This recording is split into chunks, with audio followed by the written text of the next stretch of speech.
Hi, welcome to my Eco-Beehive website. That's an Eco-Beehive. I put it in spring. It's now autumn. Honeybees moved in and they've been in there all summer. Next year, I'll be able to get honey out of this. This year, I'm going to just leave them. There's no feeding them needed or anything like this. This is not conventional beehive. This is not conventional beekeeping. This is hosting. This is a nest box. Bees move in, you leave them alone. They'll do their own thing. And then next year, I'll be able to get honey. There's no frames, there's no ongoing costs.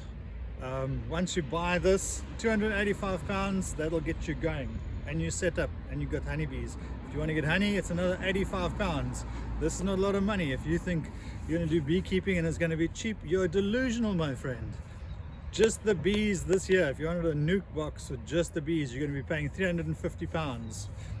Between 250 and 350 pounds. That's more expensive than my whole starter kit.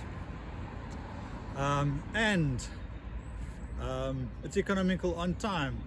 If you want to do conventional beekeeping, you need to belong to a club, or you need to have a friend who does beekeeping, because every 10 days when you go to Spain or Greece or wherever you're going for your summer holidays, somebody needs to tend those bees, otherwise it'll all go wrong. This, I put it in, I forgot about it. It's come back, they're happy. Next year I'll put the honey box in spring, I'll take it off in autumn, and I'll have honey. This economically on your time is no other option. So have a look at the rest of the website, it'll blow your mind away. I'm looking forward to seeing your order soon. Cheers.